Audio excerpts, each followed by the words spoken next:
다 같이 사도신경 고백하겠습니다.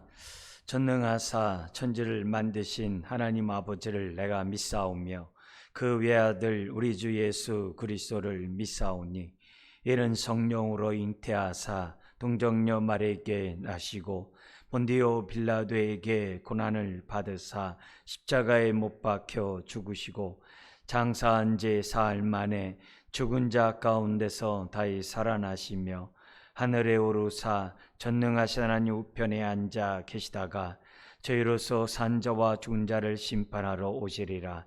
성령을 믿사오며 거룩한 공회와 성도가 서로 교통하는 것과 죄를 사하여 주시는 것과 몸이 다시 사는 것과 영원히 사는 것을 믿사옵나이다. 아멘. 찬송가 420장입니다. 옛날 찬송 212장 너 성결케 위에 늘 기도하며 420장입니다. 너 성결케 위에 늘 기도하며 너 주 안에 있어 늘 성경 보고 온 형제들 함께 늘 사귀면서 일하기 전마다 너 기도하라. 너 성결케 위에 내 머리 숙여 저 은밀히 계신 내 주께 빌라. 주 사귀어 살면 주 닮으리니 널 보는 이마다 주 생각하리. 너 성결케 위에 주 따라가고 다급하여도 당황치 말고 참 즐거울 때나 또 슬플 때나 너 주님만 믿고 늘 따라가라. 너 성결케 위에 늘 기도하며 내 소원을 주께 다 맡기어라. 너 성령을 받아 주 섬겨 살면 저 천국에 가서 더 잘 섬기리. 아멘. 하나님 말씀 디도서 3장 1절 이하의 말씀입니다. 이 시간은 3절까지 우리 한 목소리로 읽도록 하겠습니다. 349페이지 3장 1절에서 3절까지. 너는 그들로 하여금 통치자들과 권세 잡은 자들에게 복종하며 순종하며 모든 선한 일 행하기를 준비하게 하며 아무도 비방하지 말며 다투지 말며 관용하며 범사의 온유함을 모든 사람에게 나타낼 것을 기억하게 하라. 우리도 전에는 어리석은 자요 순종하지 아니한 자요 속은 자요 여러 가지 정욕과 행락에 종노릇한 자요 악독과 투기를 일삼은 자요 가증스러운 자요 피차 미워한 자였으나. 아멘. 바울은 가정에서 연장자가 어떻게 신앙생활하며 가르쳐야 될 것을 앞에서 얘기했고, 심지어는 젊은 부부에게 대해서, 젊은 여자와 남자에게 대해서, 또 종들에게 대해서 말을 했습니다. 뿐만 아니라 그러면서 동시에 우리가 하나님이 우리에게 은혜를 준 것이 단지 우리를 구원만 베푸는 것이 아니라 우리로 하여금 정말 자기 백성답게, 하나님의 친백성답게 살아가도록 양육하게 하는 능력이 은혜 가운데 있다는 것을 우리가 살펴봤습니다. 그러면서 바울은 디도에게 3장 1, 2절에도 계속해서 구체적으로 사회생활을 어떻게 할 것인가, 국가와 이웃과의 관계에서 우리 믿는 사람들은 어떻게 신앙생활을 해야 하는지를 구체적으로 또한 앞에 2장처럼 권면하고 있습니다. 그러니까 이 디도서는 1장은 교회 안에서 장로와 감독들에게 어떻게 행할 것인가를 알려줬다면 2장은 가정 안에서, 그리고 3장은 이 세상에서, 사회의 관계에서 우리가 어떻게 바른 교훈에 합당한 삶을 살아야 하는지를 우리들에게 말씀드렸다라고도 볼 수가 있습니다. 그래서 이 디도서는 굉장히 짧은 본문입니다만 우리의 신앙생활, 하나님의 바른 교훈에 합당한 삶이 무엇인지를 교회와 가정과 이 세상 가운데, 사회 가운데서 우리들이 구체적으로 말씀하고 있다는 것을 우리가 배울 수가 있습니다. 오늘은 1, 2절, 이 국가와 이웃과의 관계에서 어떻게 행해야 되는지를 계속해서 우리 바른 교훈의 말씀을 우리가 권면을 받고자 합니다. 먼저 1절은 국가의 관계에서 얘기하고 있고 2절은 이웃과의 모든 사람과의 관계에서 설명하고 있고요. 3절에서부터 8절까지는 이 두 부분으로 나눠져 있습니다. 3절은 과거, 우리가 예수 그리스도 믿기 전에 우리도 다 세상 사람처럼 그렇게 살았다, 바른 교훈 없이 살았다, 전에는 이렇게 3절이 시작되고요. 그리고 4절부터 7절까지는 그러나 이제는 하나님의 은혜를 받은, 하나님의 의롭다함 받은 하나님의 자녀가 되었으니 우리는 당연히 이렇게 살아야 된다라고 하는 그 내용이 4절부터 7절까지 나오고 있고, 결국 그러므로 8절, 우리는 모든 면에서 선한 일을 행하기에 힘쓰는 자들이 되어야 된다, 다시 말해 바른 교훈에 합당한 삶을 살아야 된다라고 하는 아주 근본적인 우리 옛사람과 정말 새 사람이 된 그런 모습을 우리들에게 또한 교리적으로 우리들에게 말씀하고 있습니다. 자, 오늘 우리 1, 2절서부터 3절까지 우리가 보겠습니다만, 먼저 우리 국가와의 관계에서 뭐라고 하는가. 1절에 이렇게 합니다. 너는 그들로 하여금 통치자들과 권세 잡은 자들에게 복종하며 순종하며 모든 선한 일 행하기를 준비하게 하며, 이렇게 돼 있어요. 원문에서는 2절 제 끝에 있는 기억하게 하라 라는 것이 제일 앞에 나옵니다. 디도에게 말합니다. 너는 기억하게 하라. 뭘 기억하게 하느냐? 1, 2절에 말씀을 기억하게 하라는 거예요. 근데 이 기억하게 하라는 이 단어는 깨닫고 생각하게 하라 라는 단어로도 번역이 됩니다. 그러니까 바울은 디도에게 말합니다. 너는 정말 성도들로 하여금 계속 깨닫게 하고 이런 부분들을 생각하게 해서 이렇게 살아가도록, 삶의 예배죠. 그러니까 세상 속에서 삶의 예배를 드릴 수 있도록 행해야 된다, 이렇게 지금 제일 먼저 지금 강조하고 있습니다. 여기 통치자와 권세 잡은 자들은 흔히 말하는 영적인 그러한 세계를 말하지 아니하고 그 당시 국가에 대해서 얘기를 우리들에게 하고 있습니다. 그래서 이 통치자와 권세 잡은 자들은 국가, 그런 권력자들, 국가의 관계에서 우리들은 어떻게 해야 되느냐, 그것을 우리들에게 설명하고 있다고 한다면 2절은 이웃, 모든 사람들에게 어떻게 행동해야 되는가, 이 부분을 설명하고 있다는 겁니다. 자, 여기서 지금 목회자는 성도들에게 국가의 관계에서 어떻게 해야 되느냐, 거기 3절 제일 끝에 보면 준비하게 하라, 예비하게 하라고 지금 뭐냐면 가르치라는 거예요. 그럼 뭘 예비하느냐? 국가로부터 쓰임받도록, 국가로부터 부름받을 수 있도록, 국가가 하는 일에 협조할 수 있도록, 국가의 한 시민으로서 거기에 뭐냐면 이익을 감당하는 자로서 예비, 준비하도록 해야 한다라고, 가르쳐야 한다라고 말씀하고 있습니다. 그래서 국가에 대해서 거기 나오죠. 복종하며 순종하며 모든 선한 일 행하기를 준비하게 하라, 예. 그러니까 우리가 이럴 수 있어요. 국가가 부도덕하고 통치자가 불의하고 불법을 행하는데도 이래야 되느냐? 여러분, 그런 얘기를 이제 구체적으로 우리가 들어가면서 얘기한다면은 성경에 다 담지 못하겠죠.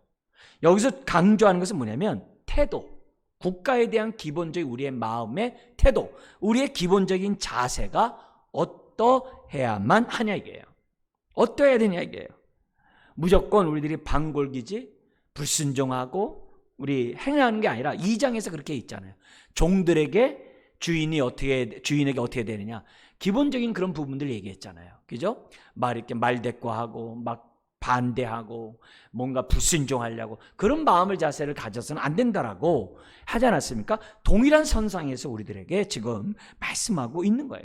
국가에 대한 기본적인 개념은 로마서 13장에 있는 것처럼 모든 권세는 하나님께로부터 왔거든요. 그러니까 기본적으로 국가의 순종함으로 우리는 하나님께 순종하는 그런 기본적인 자세를 우리들이 가져야만 한다는 거죠. 그래서 국가가 하는 그런 모든 그 선한 일을 행하는 데 있어서 어떻게 해야 돼요?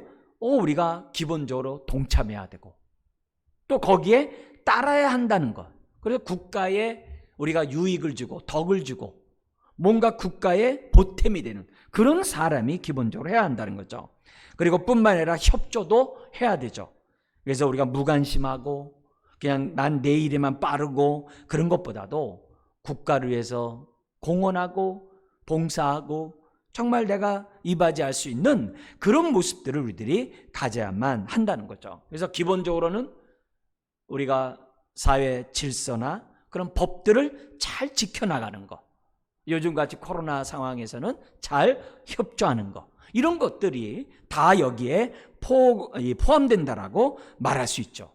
심지어는 우리가 3대 우리 의무가 있잖아요. 납세 국방이라든지 이런 의무들에 대해서도 우리가 다 지키는 거, 공공기초 질서를 지키는 거, 이런 모든 거, 심지어는 절약하는 거, 환경을 갖다가 오염시키지 않는 거, 일련의 그런 모든 것에 우리들이 기본적으로 뭐냐면 쓰임받도록 준비하고 있어야 한다는 거죠. 그래서 어느 때라도 언제든지 내가 동참하고 협조할 수 있는 이런 모습.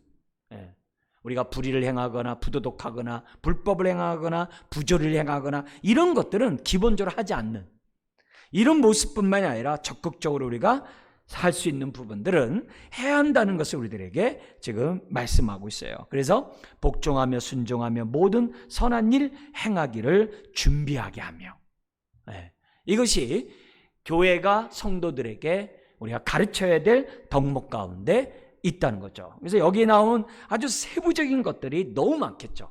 이런 부분들을 교회에서 가르쳐서 정말 세상 속에서 소음과 빛된 삶을 살도록 해야 하는 그런 교육이 교회 안에서 이루어져야 한다는 거죠. 뿐만 아니라 이웃에 대해서 거기 나오는 것이 비방하지 말며, 이건 이제 회방한다, 모함한다 이런 단어 다 포함해요. 회방하지 말며, 비방하지 말며, 다투지 말며, 관용하며, 범사에 온유함으로 모든 사람에게 나타내라고 지금 뭐예요? 가르치고 있습니다. 여기 기본적으로 우리가 이 이웃에 대해서는 한 사람도 예외 없이 다 선한 일 행하기에 정말 유익과 정말 덕을 세울 수 있는 저와 여러분들이 되야만 해야죠. 자, 이 비방하지 말라는 이 모습 속에서 우리가 기본적으로 가져야 될 것은 뭐냐면 이웃이 잘 되기를 바라는 마음이에요. 이웃이 잘 되기를 바라는 마음 속에 내가 뭐예요? 때로는 배려할 수도 있는 거죠. 그리고 함께 행복을 누릴 수도 있는 거죠. 그래서 이웃이 잘 된다고 해서 내가 배가 아프거나 이웃이 잘 된 것을 눈 뜨고 우리가 못 봐주는 그런 마음이 아니라 정말 이웃이 잘 되기를 생각하는 이런 마음, 그런 마음이 이 안에 단지 비방하지 말라는 이 말만이 아니라 왜 그렇게 비방하지 말아야 되느냐? 잘 되기를 바라는 그 모습 속에서 우리들이 가져야 될 태도라는 거죠. 그래서 내 입에서 먼저 부정적인 말을 하는 것이 아니라 이렇게 선한 말, 긍정적인 이웃에게 보탬이 되는 그런 말을 우리들이 해야 한다는 것이 이런 단어 속에서 우리가 생각해 봐야 합니다. 뿐만 아니라 다투지 말라는 거죠. 이 다툰다는 게 이제 싸우지 말라는 단어거든요. 이 다투고 싸우는 것의 그 이유는 다른 게 아니에요. 자기 주장. 자기 주장을 드러낼 때 다투게 돼 있거든요. 자기 욕심을 표현할 때 다투게 돼 있거든요. 그래서 다투지 말라는 이 말씀 속에는 자기 주장이나 자기 욕심을 내세우지 말라는 그런 말과도 그런 내용이 포함되어 있어요. 그래서 저나 여러분 모두가 믿는 사람들은 어떻게 하든지 간에 우리를 통해서 주의 사랑이 드러나야 되고, 우리를 통해 아까 찬송 부른 것처럼 주님이 보여야 되거든요. 그래서 우리들의 섬김과 희생을 통해서 사람들이 하나님이 살아계신 우리를 통해 보여줘야 되기 때문에 자기 주장을 나타내므로 다툼하는 것은 우리가 이웃과에서 바른 태도가 아니라는 것을 우리들에게 보여줍니다. 한마디로 우리는 제한된 능력 가운데 아둥바둥 살아가는 자들에게 우리는 무한한 능력을 갖고 있는 하나님과 접붙임 바 되어 살아가는 그 모습을 우리가 뭐예요? 아까 얘기했던 배려함으로, 또 자기 주장하지 않음으로 하나님을 믿는 하나님의 자녀다운 모습을 우리가 보여줘야 한다는 것이 비방하지 말며 다투지 말라고 하는 이런 말씀 속에서 우리들이 알 수 있어요. 자, 근데 요 비방과 다투지 말라는 것은 옛사람의 전형적인 모습이거든요. 우리 앞에서도 옛사람 죽이고 새사람 날마다 입으라고 그랬잖아요. 우리 앞에서도 양육에서도 버릴 것은 버리고 우리가 입을 것은 입으라고 그랬잖아요. 의와 근신함과 의와 경건함, 그 입으라고 그랬잖아요. 똑같아요. 여기 두 가지를 버리고 동시에 어떻게 돼요? 두 가지를 입으라고 말하고 있습니다. 여기 이제 긍정적인 모습이죠. 그게 이제 성령님이 우리에게 행하시는 그런 일인데요. 거기 보면은 뭐라고 되냐면 관용과 온유함, 관용과 범사의 온유함을 모든 사람에게 나타내야 한다는 것을 우리들에게 가르쳐주고 있어요. 이 관용이라는 것은 뭐냐면은 자기 욕심에 따라 살아가는 것이 아니라, 아까 비방과 이렇게 반대되는, 비방과 다툼과 반대되는 얘기예요.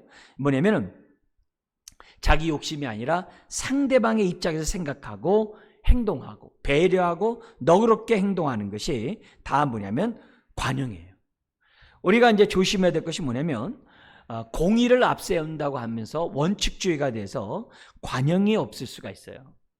그러지 말라는 거죠. 그 여유가 없는 모습이죠. 오히려 우리가 나에게는 야박하게, 남에게는 후하게, 나에게는 공의롭게, 남에게는 사랑을, 정말 우리가 나에게 관용을 베풀고 남에게 관용을 베풀지 않는 것은 옛사람의 전형적인 모습이거든요. 우리는 나에게는 공의를, 남에게는 관용을 베풀 수 있는 그런 자세들을 우리가 가져야 된다는 것을 지금 우리들에게 가르쳐주고 있습니다. 범사의 온유함도 마찬가지입니다. 이 온유함은 위로부터 오는 은혜를 덧입지 않으면 도저히 할 수 없는 거죠. 그것도 범사의 온유함을 나타낸다. 이거는 쉬운 게 아니에요. 그러나 은혜를 받으면, 범사의 은혜 가운데 있으면 온유함을 나타낼 수가 있다는 거죠. 그것도 뭐예요? 범사에, 즉 모든 사람에게 우리가 뭐냐면 온유함을 나타내야 돼요. 특별히 없는 자들, 연약한 자들, 소외된 자들, 여러 가지 어려움 가운데 있는 자들에게 우리가 온유함을 베푸는 우리들이 돼야 한다는 거죠. 그러나 옛사람은 어떻게 돼요? 무시하거나 막대하거나 무관심하겠죠. 또 편애하겠죠. 이거는 굳은 마음이고 은혜를 아는 사람의 모습이 아닙니다. 이건 양육을 받고 있는 모습이 아니라는 거죠. 그래서 누구에게나 범사에 온유함의 사람이 돼야지 까다로우면 안 돼요. 까다로우면 안 돼요. 누가 뭐래도 까다로우면 안 돼요. 그래서 바울은 디도에게 이런 것들을 기억하게 하라. 그래서 다시 말하면 가르치고 때마다 시마다 깨닫게 해서 또 이것들을 생각해서 행동할 수 있도록 바울은 디도에게 말하고 있고 오늘 저와 여러분들에게 말씀하고 권면하고 있습니다. 그러므로 오늘 우리가 이런 모습 속에서 우리가 모여서 예배드리는 것도 중요하지만 우리의 삶의 예배, 삶과 괴리되지 않는 정말 예배를 드리는, 우리의 책임을 다하는 그런 사람이 되어야 한다는 것을 오늘 성경은 우리들에게 말씀하고 있습니다. 다시 한번 오늘 1, 2절의 이 말씀을 기억하면서 하나님, 내가 삶 속에서 보냄을 받은 자로서의 삶을 책임 있는 그런 삶을 살아감으로 정말 복음이 복음되고 나를 통해서 그리스도가 드러날 수 있도록 역사해 달라고 우리들이 해야 될 줄, 다시 한번 결단해야 될 줄 믿습니다. 자, 그러면서 3절부터 8절까지는 왜 우리가 이웃에게, 국가에게는 뭐냐면 복종하고 순종할 뿐만이 아니라 왜 이웃에게 관용과 온유함을 베풀 수밖에 없느냐? 우리가 거듭났다 이게요. 성령으로 우리가 거듭난 자라 이게요. 중생의 씻음과 성령의 새롭게 하심을 입은 자라 이게요. 우리는 세상 사람과 다른 사람이라 이게요. 신분이 완전히 바뀐 그런 변한 그런 사람이라는 거예요. 그러면서 과거의 나의 모습을 3절에서 얘기해요. 여기 이제 9개가 나오는데 이제 7가지로 우리가 묶을 수가 있고요. 그리고 현재 우리가 구원받은 우리들이 누구냐? 그게 이제 4절부터 8절이고, 그러므로 이렇게 우리가 정말 살아야 되는 이유가 뭐냐? 그게 8절이 이제 기록되어 있습니다. 오늘은 이 3절까지 좀 우리가 보도록 하겠는데요. 이전에 내 모습이 어떠한지를 알아야 돼요. 그래야 은혜를 더욱더 체험할 수 있고, 그래야 옛사람으로 돌아가지 않아요. 옛사람의 내 모습은 아주 정말 외과 의사가 칼로 이렇게 정말 섬세하게 수술하듯이 정말 우리들이 뭐냐면 옛사람의 내 모습을 우리들이 하나님의 말씀을 통해서 하나하나 우리들이 가려내고 우리들의 모습들을 점검해야만 합니다. 그래야 옛사람으로 다시 돌아가지 않아요. 둘이 뭉실하면 옛사람 돌아가기가 10중 8구로 쉬워요. 그래서 우리가 기본적으로 나의 옛사람을 알아야 단절하고 이별을 할 수가 있고, 이런 모습에서 내가 계속 뭐냐면 십자가에 못 박아 나갈 수 있는 우리들이 됩니다. 지금 이 3절 이렇게 얘기하고 있습니다만, 에베소 4장 16절 이하의 모습을 보면 옛사람의 나의 모습이 어떠한지 굉장히 구체적으로 기록되어 있는 것을 봐요. 영적으로 죽어 있고, 그리고 마음으로는 어둡고 굳어 있고, 이러면 이럴수록 우리는 말초 신경에만 예민해서 정과 욕심 가운데 살아간다는 것이 에베소서 4장 17절 이하에 나와요. 그렇기 때문에 정말 우리가 옛사람에 살았던 그 모습들을 아주 우리가 생생하게 잘 알아서 우리가 영적인 감각이 살아나게 됐으니까, 믿음으로, 그래서 분별력도 살아나고 총명도 살아났으니까 거기에 따라서 우리가 날마다 옛사람을 벗어버리고 새 사람을 덧입을 수 있는 우리가 될 수 있도록 날마다 우리가 은혜 앞에, 정말 우리 은혜로 말미암아 양육이 뭐예요? 옛 것들 버리고 날마다 새 사람을 덧입으면 살라는 거잖아요. 그런 삶을 저와 여러분들이 우리가 이렇게 다시 한번 이 말씀을 통해서 깨달아야 된다고 봅니다. 자, 그러면 3절에 우리도 전에는, 지금 그레데 섬뿐만 아니라 우리 믿기 전에는 우리가 이렇게 9가지 죄악 가운데 살았다는 거예요. 첫 번째는 뭐냐면 어리석은 자였다는 거죠. 여기서 어리석다는 이 개념은 다른 것보다도 하나님의 뜻을 전혀 분별할 수가 없는 자들이에요.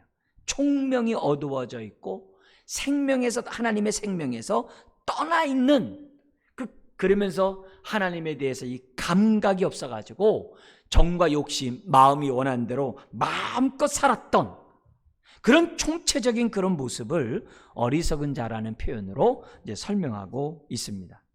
그래서 우리의 과거의 우리들의 모습은 어리석은 자였죠. 과거에는 그 어리석음조차도 모르면서 우리들은 정말 허망함 속에서 살았던 사람들이 우리들이에요. 방탕에 내 삶을 던지고 더럽고 욕심 가운데 있음에도 불구하고 깨닫지 못하는 어리석은 자였다. 뭐가 죄인지도 모르면서 살았던 어리석은 자가 우리였다. 그 얘기를 이제 첫 번째 얘기합니다. 그리고 두 번째는 뭐냐면 순종치 않았다고 그래요. 순종하지 않았던 자죠. 무엇보다도 하나님 앞에서 우리가 뭐예요? 경건하지 않았죠. 우리 2장 12절에 있는 것처럼 하나님 앞에서 경건하지 않았죠. 그리고 이 세상 앞에서 정욕대로 우리들이 살았던 사람이 바로 우리들이었죠. 그게 우리들의 모습이었죠. 그리고 우리가 정말 하나님 사랑, 이웃 사랑의 모습을 나타내기보다는 목이 곧은 백성이었고 정과 욕심대로 살았던 순종치 않은 불순종하는 사람이었다는 것, 자기 소견에 옳은 대로 살았던 사람이었다는 것을 우리들이 보여주는 거죠. 그죠? 기본적인 마음이 이게 있어서. 세 번째는 뭐냐면 속은 자였다 그래요. 거기 보면 이 속었다는 단어는 미혹당했다라는 이 단어예요. 사실 우리가 이 에베소 2장 1절 3절인 것처럼 공중권세 잡은 자에게 속아서 정말 내 마음과 육신이 원하는 대로 살았던 삶이 우리들이거든요. 사실 우리들은 내가 원하는 대로 그렇게 그동안 나는 원 없이 살았다 그러지만 그거는 세상 임금에게 속아서 세상 임금의 종이 되어서 지금 뭐냐면 내가 뭐예요? 사는 거예요. 내가 속은지도 모르면서 내가 속아서 살았다는 거예요. 근데 예수 그리스도를 믿고 보면 내가 이것을 알게 돼요.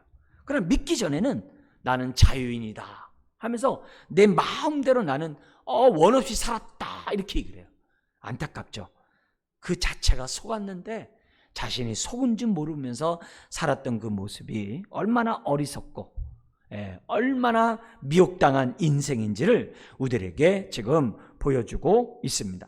자, 그런데 이 어리석고 순종치 않고 속은 자들은 자연스럽게 어디로 가겠어요? 그 다음으로 넘어가요. 뭐로 넘어가냐면 여러 가지 정욕과 행락으로 빠질 수밖에 없는 거예요. 그러니까 지금 살아가는 사람들 보세요. 다 뭐예요? 여러 가지 정욕과 행락에 다 빠져 있잖아요. 뭐 굳이 말하지 않아도 심지어는 TV나 이런 데 광고 나온 그 광고 내용들 가만히 보세요. 다 정욕과 행락에 빠지게 하는 그런 광고들로 가득 차 있는 것을 보게 됩니다. 그래서 그런 것들을 함으로써 뭐예요? 사람들은 즐기고 있고 인생 뭐 노세 하고 있으나만 그러나 거기에서 위안을 받고 있지만 그건 다 뭐예요? 사단에게 다 종노릇하고 있는 거죠. 옛사람에 따라 지금 저건 뭐예요? 벗어나지 못하고 살아가고 있다는 거죠. 우리 그 어느 선전에 보면은 뭐 하나 이렇게 까먹으면서 나는 자유인이다 막 그렇게 외치는 게 있어요. 그 말이 참 한편으로 여러 가지 다 이렇게 긍정적으로 설명할 수 있습니다만 사실 이 자유인이다라는 그 말이 정말 나는 하나님이다라는 외침과 똑같아요. 왜냐하면 하나님만이 자존자거든요. 하나님만이 자유자거든요. 인간은 자유할 수가 없거든요. 하나님께 속하든 사단에게 속하든 둘 가운데 하나에 속할 수밖에 없거든요. 그런 의미에서 우리가 볼 때 빨리 속은 데서 벗어나서 정말 주님 안에서 진정한 자유인이 될 수 있도록 도와줘야 될 사명이 우리들에게 있다는 거죠. 그뿐만 아니라 이렇게 어리석고 순종치 않고 속은 자들은 여러 가지 정욕과 행락에 빠질 뿐만 아니라 더 나가요. 어디로 나가냐면 악독과 투기로 나가요. 악독은 악의, 투기는 시기죠. 잠언 14장 30절에 보면 이런 말씀이 있어요. 마음의 화평은 육신의 생명이나 시기는 투기는 뼈의 썩음이라. 그러니까 이 세상 사람들이 그 마음속에 나오는 것이 악의와 그 시기, 그 투기가 그냥 솟아나는 샘물처럼 막 나타나는 거죠. 과거에 우리는 어떤 사람이냐? 악독과 투기가 있어요. 그래서 이웃이 밭에서 하면 우리가 배가 아팠어요. 말과 눈에 흙임과 독이 가득 찼어요. 어떻게 하면 사람에게 상처를 줄까 아주 잔인한 말을 했어요. 한번 말을 하면 그렇게 무섭게 아주 잔인한 그런 말들을 했어요. 놀보심보가 아주 가득했어요. 성경에서도 보면 가인의 아벨을 죽인 거, 요셉의 형들이 요셉을 판 거, 사울이 다윗을 죽이려고 한 거, 유다 지도자들의 그런 모든 악독과 그 투기 하면서 모세와 이런 사람에 대드는 것들, 이런 모든 것들, 아방이 그 이웃의 그 배, 포도원에 그 막 정말 이 배 아파하는 것들, 이 모든 게 다 뭐예요? 하나님을 떠난 사람들의 모습이고 전에 내가 갖고 있었던 모습이에요. 우리는요, 여기 나오는 이 9가지 하나하나 가지고 다 해부해 보셔야 돼요. 아주 어린 시절서부터 다 해부해 봐가지고 그 해부해서 그것을 회개를 해야 돼요. 회개 안 하면 그 나의 쓴뿌리 되어서 지금도 나에게 지금 악영향을 주고 있거든요. 단절해 버려야 될 모습이에요. 뿐만 아니라 가증스러운 자. 이 가증스럽다는 단어가 말 잘 안 쓰거든요. 근데 이 말이 뭐냐면 남에게 미움받는다 이 말이에요. 남에게 미움을 받아요. 남에게 싫다는 말을 들어요. 심하게 얘기하면은 다른 이 번역본에는 증오를 받아요.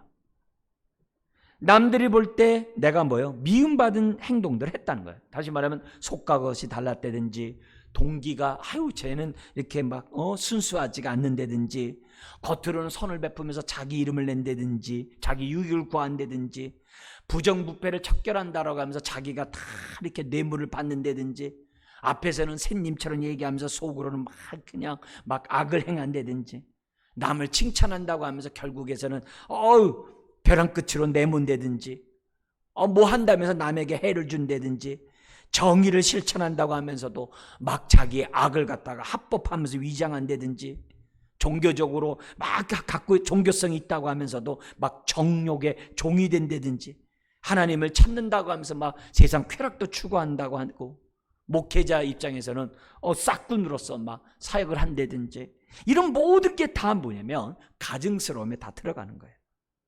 가증스러움. 이런 모습을 우리들이 지금 봐야 한다는 거죠. 더 나아가서는 피차 미워예요. 그래서 가증스러움을 미움받다로 해석하는 이유가 받기 때문에 남을 미워한다는 의미에서 이렇게 얘기를 해요. 그래서 이 미워하는데 어떻게 하든지 간에 남을 짓밟고 내가 올라서야 돼요. 경쟁사회이기 때문에 짓밟는 걸 당연하게 생각해요. 남의 잘못한 것을 막 극대화해서 자기의 유익을 얻고자 해요. 앞에서는 우스나 뒤에서는 미워해요. 아주 눈을 흘기는 그런 모습이 있는 거예요. 자기가 살기 위해서 미움을 또한 정당화하기도 해요. 남과 회방하며 다투는 이런 모습, 다시 말하면 관용과 범사의 온유함을 베풀라는 그 그림자는 없는 거예요.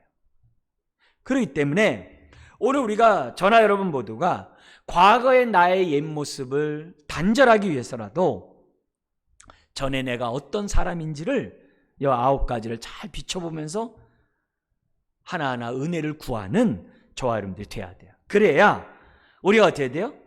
1장의 삶을 살 수 있고 2장의 삶을 살 수 있고, 또한 이 3장의 국가에 대해서는 복종과 순종과 모든 선한 일 행하기를 항상 예비하고 있고, 이웃에게 대해서는 비방 다투지 않는 건 두말할 것도 없고, 범사의 온유함, 관용과 범사의 온유함을 모든 사람에게 나타낼 수 있는 사람이 된다는 거죠. 은혜를 받았다면 은혜 안에서 우리가 살아가는 저와 여러분들이 되어야 될 줄 믿습니다. 기도하겠습니다. 하나님 아버지, 전에는 죄악 가운데 있고, 전에는 어둠 가운데 있고, 전에는 사망의 그늘 아래 종노릇하며 살고 있었지만, 그러나 그런 삶을 살고 있으면서도 사탄의 종이 되었다는 생각조차 하지 못하면서 미혹받으며 살았던 것이 우리들입니다. 그러나 웬 은혜입니까? 웬 축복입니까? 은혜를 베푸셔서 나의 옛생활과 단절하게 해주시고 새 사람을 덧입게 하시니 감사합니다. 그러나 아직도 옛사람이 나의 쓴뿌리가 되어 새 사람을 덧입고 살아가는 데 방해하고 있습니다. 주여, 오늘 이 말씀에 따라 살아감으로 이 옛것과 단절하게 하여 주옵소서. 내 삶 속에서 이런 죄악된 모습들이 나오지 않도록 도와주옵시고, 주여, 우리가 은혜 안에 거하고 은혜 안에 우리가 자라감으로 주여, 우리가 새 사람에 따라 우리들이 옛것들을 억제하고 죽이고 새 사람의 모습만을 나타내며 살아가는 우리가 되게 하여 주옵소서. 모든 것 주님께 의지하며 예수님의 이름으로 기도드리옵나이다. 아멘. 네, 주어진 말씀 놓고 기도하시고요. 수요일입니다. 우리 나라 복지정책, 또 추석을 맞이해서 우리 또 여러 가지 지원금이 나오는데 정말 잘 균등하게 이루어져서 고통받는 사람들이 위로를 받을 수 있도록, 또 우리 질병과 고통받는 우리 지체들, 교우들, 또 암투병하는 우리 정말 지체들을 위해서 기도 부탁드립니다. 또한 여러분의 기도 제목 기도하시고 주기도문 하시고 또 예배 마치도록 하겠습니다. 기도하겠습니다.